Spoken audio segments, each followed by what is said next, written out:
My fiancée slept with my best friend and said I lacked ambition.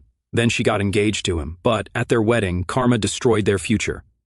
I'm Noah, 29 male, and I run an electrical contracting business here in Colorado Springs. I started as an 18-year-old making $12 an hour, worked my rear end off for a decade, and bought out my boss when he wanted to retire. I've got 8 guys on payroll, and we handle high-end residential and commercial work. This story revolves around 2 people I trusted completely. Kiara was my fiancée of 3 years, blonde, polished, worked in event planning, which basically meant she organized parties for rich people and acted like she was running Apple. Met her at a wedding where she was coordinating. She had that expensive look that screams high maintenance, but you don't care because damn. Then there's Sam, my boy since middle school, when his family moved here from Cali. We played baseball together, went to trade school together, stood up at each other's family weddings. He went HVAC, I went electrical. We'd work the same job sites, split referrals, grab drinks every Friday. The guy was supposed to be my brother. My first 2 years with Kiara were solid. She'd brag to her friends about being engaged to a successful contractor and show off photos of the crazy expensive systems I'd install. We talked about the wedding, buying a house together, the whole package. I was proud of what I'd built, and she seemed proud to be marrying me. She had expensive taste, but claimed she earned every penny. Her business was growing, corporate events, high-end weddings, anniversary parties for oil money and tech bros. I respected the hustle, even when it meant working weekends and getting emergency calls during our date nights. Sam was crushing it too. Started his HVAC company around the same time I bought mine. We'd hit the brewery every Friday, compare war stories, plan fishing trips. Kiara would join us sometimes, and she always seemed really interested in Sam's business approach. Sam's always pushing boundaries, she'd say after he left. It's impressive how he thinks about growth opportunities. I figured she was just interested since she was building a business too.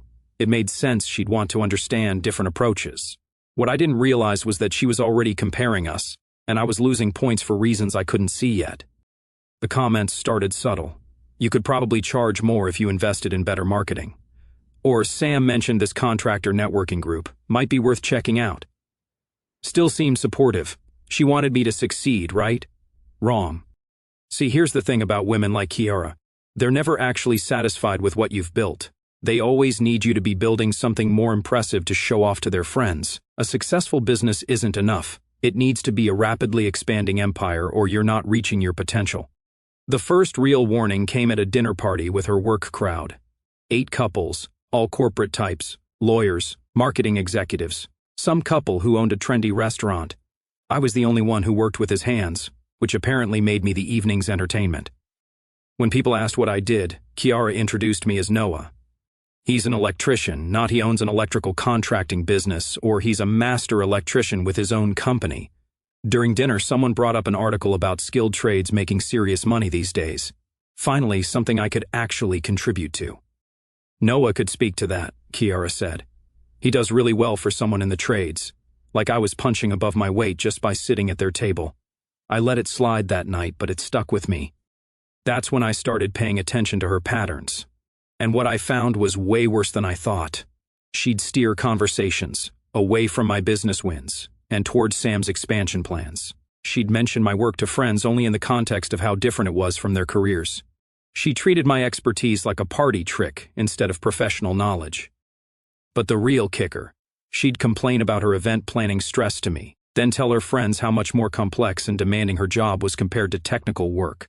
I should have called off the engagement right then, but I was thinking with the wrong head and making classic mistakes. That's why you should never ignore red flags, boys. They're always waving for a reason. The breaking point was Memorial Day weekend. She planned a barbecue at my place. About 20 people from her work, plus my crew. I spent the afternoon grilling, making sure everyone had drinks, playing perfect host while she worked the crowd and took credit for organizing everything. Around sunset, I was cleaning up the kitchen when I heard her talking to her friends on the patio. Noah is great, but he's very settled, she was saying. Like, he's found his groove and he's comfortable staying there. Sam's always pushing boundaries, looking for the next big opportunity. Is that a problem? Someone asked. Not a problem exactly, just different mindsets about life. Some people are satisfied with steady income, and some people want to build something bigger. I stood there holding plates, listening to my fiancée explain to her friends why I was fine for now but not husband material. The tone wasn't mean. It was worse. It was dismissive. "I love him," she continued. "But sometimes I wonder what it would be like to be with someone who really challenges himself, someone with a bigger vision for the future." That night, after everyone left, I called her out. "I heard what you said about me being settled with your friends." She looked genuinely surprised, like she couldn't believe I'd been listening to her public performance review of our engagement. "Come on, I wasn't being negative. You are settled with yourself, your business, your life. That's not necessarily bad. The way you said it made it sound like settling." "I'm not settling, Noah. I love you. I just think you could push yourself more if you wanted to." "Push myself toward what?" She didn't have an answer. What she really wanted, apparently, was already coming by every Friday and feeding her fantasies about strategic business growth. Summer hit and Kiara's business exploded. Bigger contracts, longer hours, more stress. She'd come home exhausted, complaining about demanding clients and impossible deadlines. "The Hale account wants to change their entire corporate retreat theme 3 weeks out," she'd vent. "Do they think I can just snap my fingers and redesign everything?" I'd listen, offer support, and try to help her decompress.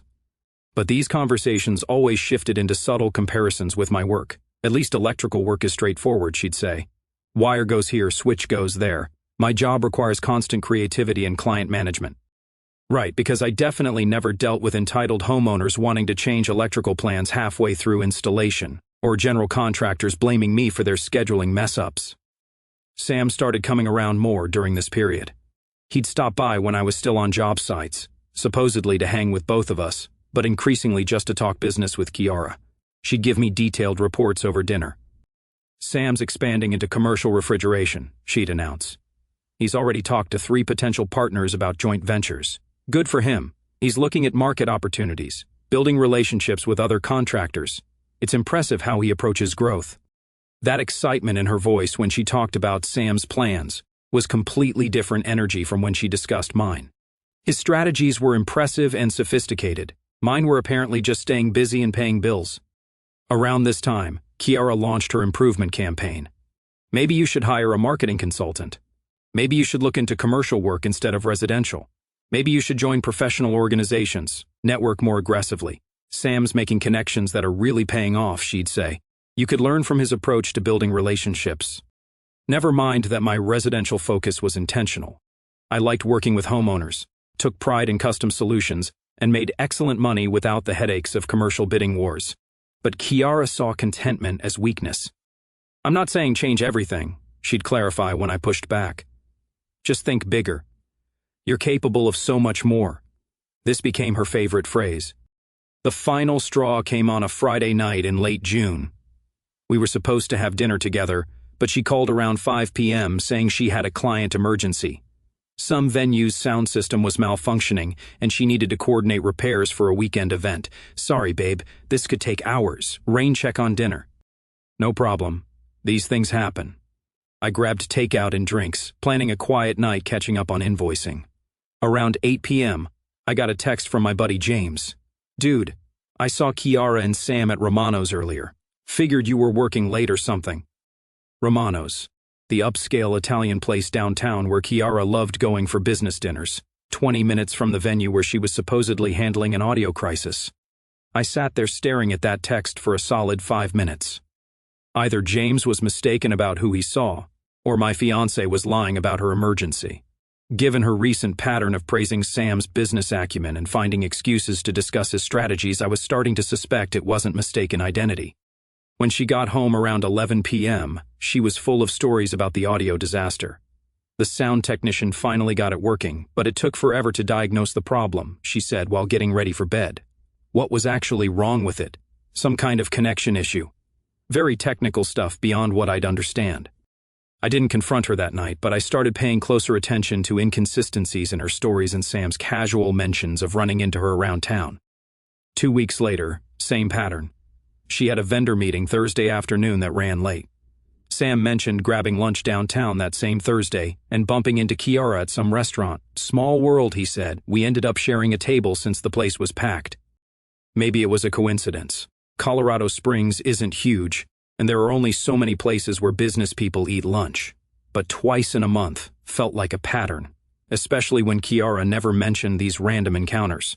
I started documenting these coincidences without making it obvious, just normal awareness of details that didn't add up. The smoking gun came July 4th weekend. She said she had to work Saturday, emergency with a wedding venue's lighting system. The bride's family was threatening to sue if everything wasn't perfect by Sunday's ceremony. I offered to help. Lighting systems are literally my specialty. Thanks, but the venue has their own people, she said. You should enjoy your day off. Fair enough. I spent Saturday detailing my truck and updating project schedules. Around 3 p.m., I needed a specific breaker for Monday's job. The supply house was closed for the holiday, but I remembered seeing what I needed at Sam's shop earlier in the week. His business is in an industrial park south of town, not exactly on the way to anywhere, especially not wedding venues. I pulled into the lot and immediately spotted Kiara's white Audi parked behind the building, back where employees park, hidden from street view. I sat in my truck processing what I was seeing. My fiancée was supposed to be handling a lighting crisis across town. Instead, her car was tucked behind my best friend's business like she didn't want anyone seeing it there. The lighting emergency was apparently happening in Sam's office. What a freaking coincidence. I could have stormed inside and forced everything into the open right there. Instead, I took photos with timestamps and location data, then drove home to think. That evening, Kiara came back with elaborate stories about the lighting disaster. The electrician they called figured it out? I asked. Yeah, took most of the afternoon, but we got everything working perfectly. What was the actual issue? Some kind of wiring problem, really technical stuff. Here's the thing about betrayal. Once you know it's happening, you see it everywhere. Conversations that seem normal suddenly feel loaded with double meanings. Schedule conflicts that seemed reasonable now look planned. You realize you've been missing obvious signs. I spent the next month documenting everything without changing my behavior. I needed to understand the full scope of what was happening. The answer was worse than I'd imagined. They'd been carrying on for at least 3 months. The business consultations, coincidental lunch meetings, emergency weekend calls, all garbage cover stories for whatever they were doing behind my back. The betrayal hurt, obviously, but what really ticked me off was the disrespect. They thought I was too stupid or trusting to figure it out. I could have confronted them immediately. Instead, I decided to let them think they were getting away with it while I prepared my own plan. Sometimes the best approach is letting your enemies think they're winning until you're ready to flip the board completely. August brought my busiest season ever. Word was spreading about the smart home systems I'd been installing, and referrals were pouring in from clients who appreciated quality work. Booked solid through February with a waiting list forming for spring projects. I landed a massive contract. Complete electrical design for a new luxury hotel downtown. $180,000 project that would establish me as the go-to contractor for high-end commercial work. Kiara noticed the increased business, but instead of excitement about my success, she seemed almost annoyed by it. You're working constantly now, she observed while I updated project schedules. Good problem to have. This is how you build something lasting, I suppose. Just seems like you're always focused on the next job instead of long-term planning. What do you mean? Market expansion. Building partnerships with other contractors. Thinking about scalability instead of just taking whatever work comes in. She was parroting Sam's business philosophy, word for word. His HVAC company was growing fast. New employees. Talks about a second location. Bigger commercial contracts. Meanwhile, they were getting bolder about their secret meetings. Kiara worked late more often, always with plausible explanations about difficult clients or venue emergencies.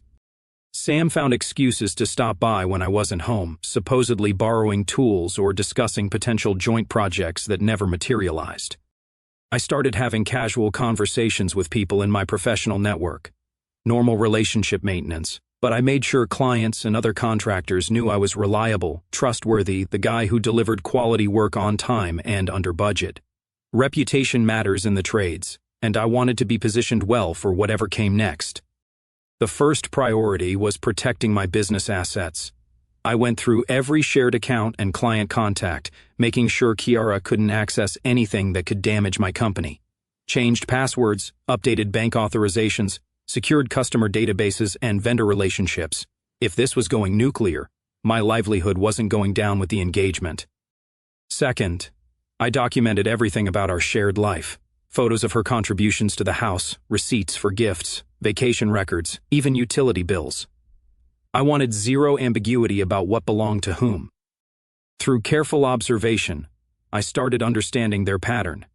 They had been carrying on for months, building emotional intimacy while maintaining the facade of casual friendship. But they were planning something bigger than just messing around behind my back. I could feel it in how they acted when all three of us were together. Too much eye contact, too many inside jokes, too much familiarity disguised as normal friendship.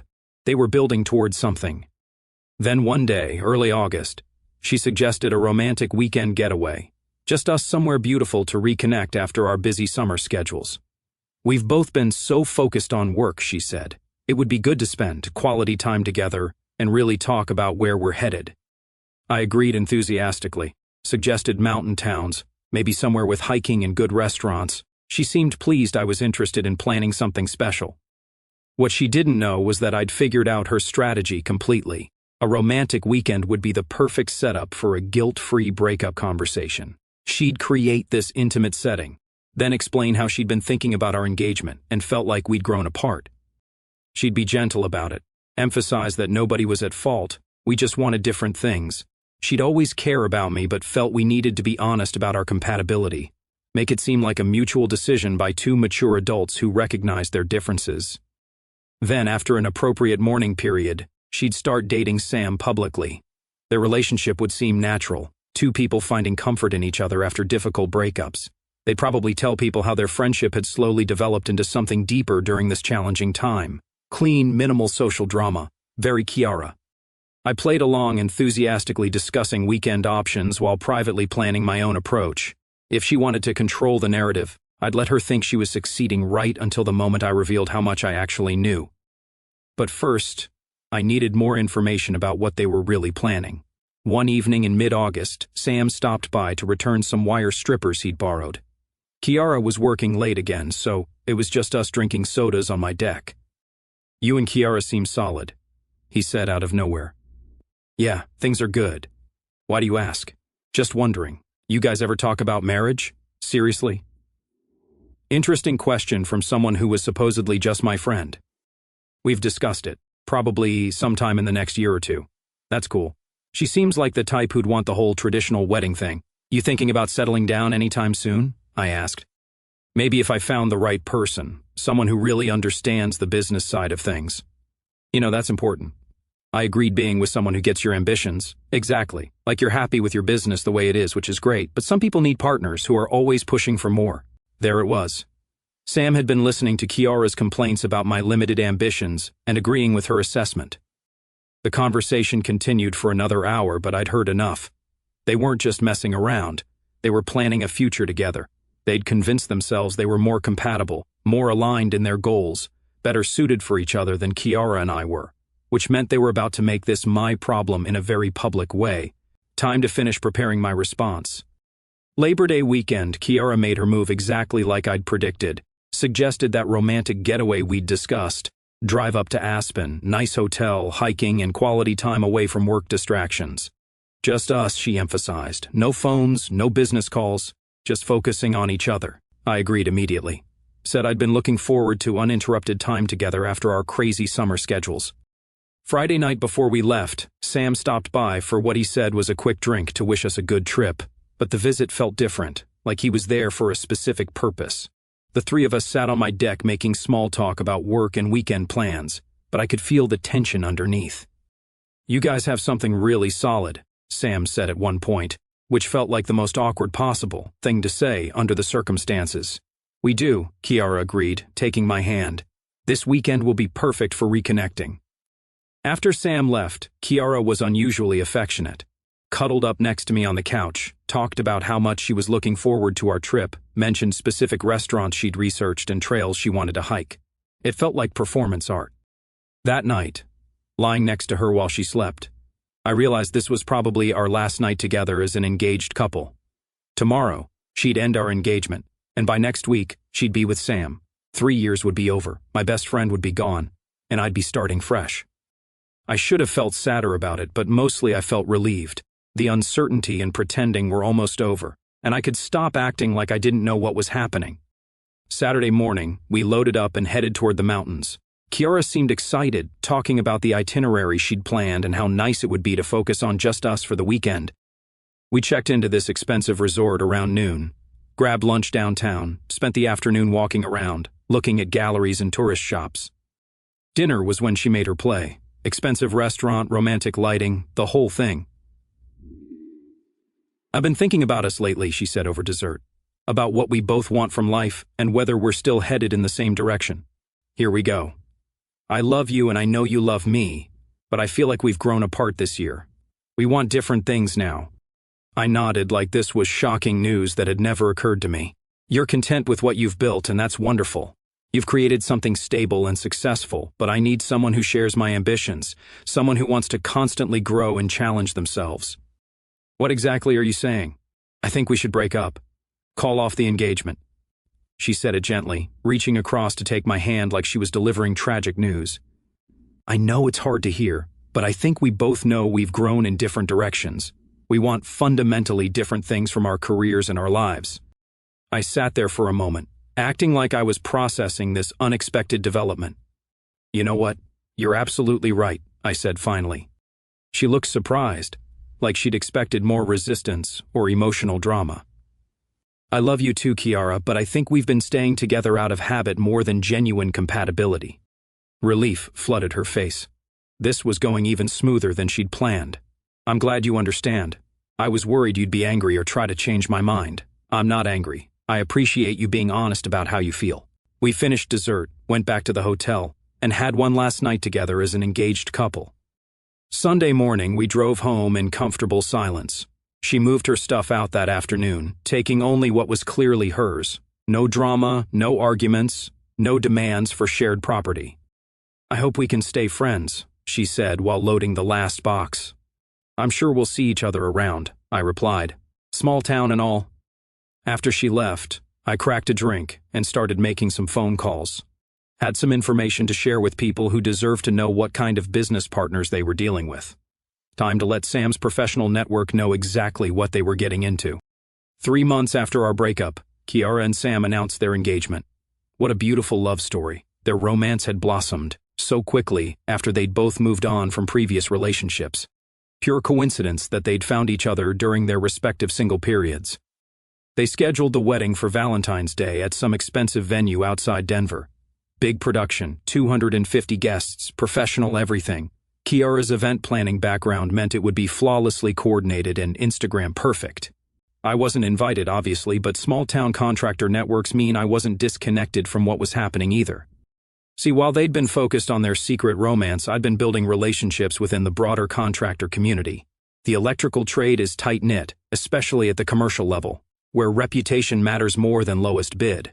Word travels fast about who delivers quality work and who cuts corners. Sam's rapid business growth had come with some serious problems that were starting to surface.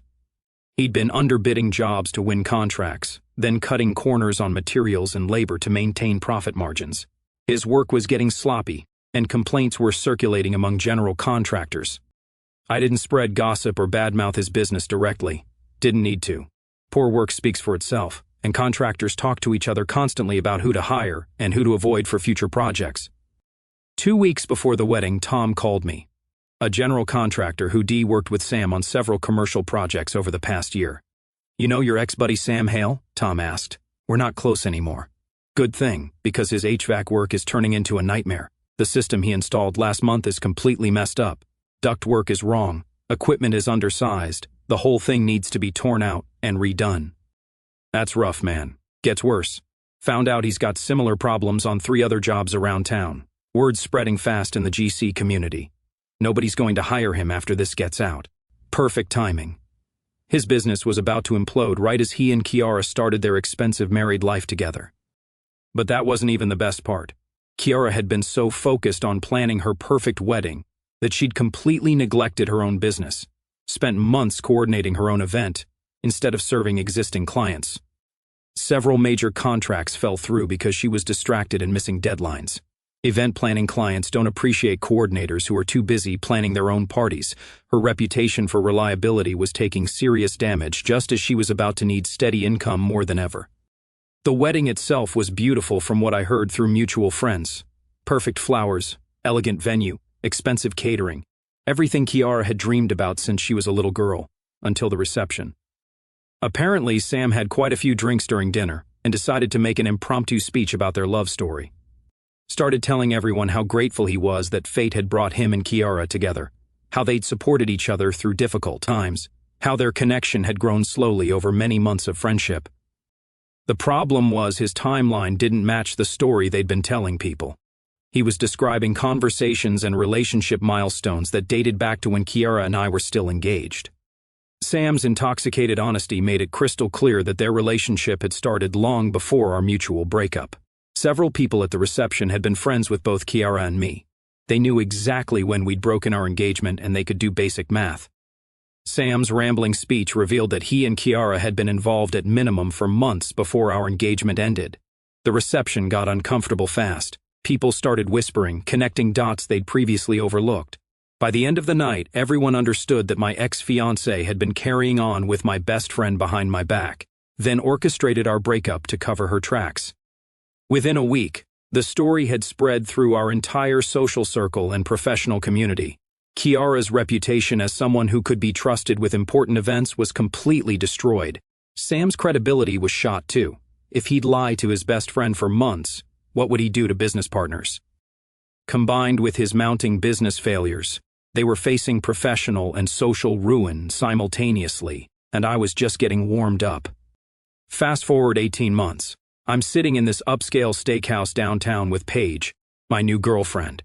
We're celebrating because I just landed a $240,000 contract for complete electrical design on a luxury hotel complex. Paige is everything Kiara wasn't. Brilliant, loyal, successful in her own right, and has zero patience for games or drama. She owns a physical therapy clinic around the city and makes more money than most doctors. We're halfway through dinner when Kiara appears at our table like a ghost from my past. Looks like she's been living on energy drinks in desperation for months. Hair greasy, makeup smeared, wearing clothes that scream clearance rack at Target. Noah, I need to talk to you. Paige raises an eyebrow but stays perfectly calm. And you are? Paige asks. Kiara, his ex-fiancée. Ah, Paige says, taking a deliberate sip of her expensive drink. The one who cheated. How interesting. Kiara's face goes red, but she pushes forward anyway. Noah, please, just 5 minutes. I've been trying to reach you for months. I've been busy building that empire you said I'd never be capable of. Everything fell apart. Sam left me for his secretary last month. I'm losing my apartment next week. Her voice is getting more frantic. I made the biggest mistake of my life. We were perfect together, Noah. We could be perfect again. Paige is watching this unfold like premium entertainment, clearly enjoying the desperation on display. Kiara, you cheated on me for months with my best friend, lied to my face constantly, and manipulated our entire breakup to cover your tracks. What exactly makes you think I'd want you back? Because you loved me. We were engaged. That has to count for something. It counted. Past tense. History. That's when she really notices Paige for the first time. Takes in the designer dress, the expensive jewelry, the way we're obviously together and successful and happy. By the way, who is this witch? Paige's expression shifts from amused to deadly calm, the kind of calm that comes right before someone gets demolished. Excuse me? You heard me. How long have you been sleeping with my boyfriend? Your boyfriend? Paige laughs. Honey, your boyfriend is probably with his secretary right now while you're here begging. This is my boyfriend. Kiara completely loses whatever composure she walked in with. You think you're better than me? You're just some gym rat who swooped in when I wasn't around. Actually, Paige says, setting down her glass with precision, I'm a doctor of physical therapy who owns a successful clinic. I swooped in when you were too stupid to appreciate what you had. Noah, are you seriously going to let this witch talk to me like that? She's defending herself, I say. Something I should have done more often when we were engaged. You were never good enough for me anyway. Kiara's voice carries across the restaurant now. I settled for you. You're just some contractor who thinks he's successful because he wires rich people's houses. Paige leans forward slightly. And yet here you are literally begging him to take you back. That seems embarrassing. Screw you. You don't know anything. A floor manager steps over, hands polite but firm. Folks, let's keep it respectful. If this continues, I'll have to ask you to take it outside. Language, Paige says sweetly. We're in a nice restaurant. Kiara turns back to me, switching to full desperation mode. Noah, you know me. She doesn't love you like I did. She's just using you until something better comes along. That's exactly what you did to me, I point out. For Sam, who turned out to be even worse at running a business than he was at being a loyal friend. This is all your fault, Kiara screams loud enough that other diners are staring. You ruined everything. You sabotaged Sam's business. You turned people against us. Sam sabotaged himself by doing terrible work and screwing over his clients. I just happen to know the contractors who had to fix his mistakes. Paige is grinning now. Let me understand this. You cheated on him, left him for his best friend. Your husband's business failed because he was incompetent. And somehow that's Noah's fault? You don't know anything about our relationship. I know you betrayed someone who loved you, then came crawling back when your life imploded. That tells me everything about your character. Kiara lunges forward like she's going to grab Paige, but Paige just shifts in her chair. Athletic reflexes versus desperate rage. Would have been a very short fight. You want to try something physical? Paige asks. Because I've seen your wedding photos on social media. You looked beautiful that day. Shame about your intoxicated husband announcing your affair timeline to 250 people. That's when Haley, one of Kiara's remaining friends, appears and grabs her arm. Kiara, stop this right now. You're making a scene. Haley, tell them I'm not crazy. Tell them what really happened. Haley looks mortified. I'm so sorry, she says to us. She's been drinking since the divorce. Kiara, we're leaving now. No, I'm not done. Yes, you absolutely are, Haley says, physically dragging Kiara toward the exit. Please enjoy your evening. As they leave, Kiara screams over her shoulder. This isn't over, Noah. You'll regret this. I seriously doubt that, I call back, raising my glass. The restaurant goes quiet for about 10 seconds before conversations resume. Paige clinks her glass against mine. Well, that was entertaining. She seems stable. She used to hide the crazy better when she had money and status. We finished dinner in peace, tipped our server extra for the show, and went home to the house we'd bought together 6 months earlier. Through mutual friends, I heard Kiara moved back with her parents in Denver and was working at some chain restaurant. Sam married his secretary, but that lasted exactly 8 months before she divorced him too. 2 years later, I'm running the most successful electrical contracting business in Colorado Springs. That hotel project I mentioned led to 3 more commercial contracts worth over $500,000 combined. I've got 15 employees now, and we're booked solid through next year. We run weekly safety briefings, and our inspection pass rate is 98% on first visit. City inspectors know our vans and don't linger. Paige and I got married last October in a small ceremony in the mountains. 30 people, beautiful setting, absolutely perfect day. No drama, no exes showing up uninvited. Just 2 people who actually know how to treat each other starting their lives together. We bought a house in the foothills with views that'll make your eyes water. We're both killing it professionally and personally. Last week, I was installing a smart home system for this tech executive when my phone rang. Number I didn't recognize, but I answered anyway. Noah, it's Sam. I hadn't heard from him in almost 2 years. Last I'd heard through the grapevine, his HVAC business had completely collapsed and he was working for someone else's company. What do you want, Sam? Look, I know I messed up.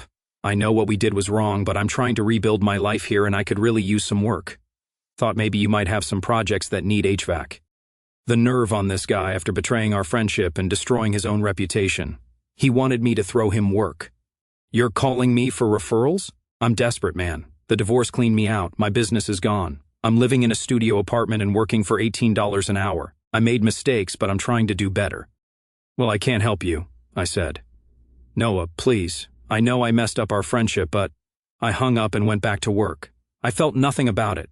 That chapter of my life was completely closed. The funny thing is, Kiara and Sam probably thought they were upgrading when they got together. She wanted someone more ambitious than me, and he wanted someone who understood business strategy. They convinced themselves they were more compatible, better suited for each other. Turns out they were both just shallow people who confused activity with progress, and networking with actual achievement. When the pressure hit and real character mattered, they had nothing to fall back on. The best revenge isn't making your enemies suffer. It's building a life so good that their opinion becomes irrelevant. Kiara and Sam can struggle with the consequences of their choices while I focus on the future with someone who actually deserves my time and energy. Speaking of the future, Paige and I are talking about starting our own family soon. She'd be an incredible mother, and I'm excited about raising kids who will understand integrity and hard work from the beginning.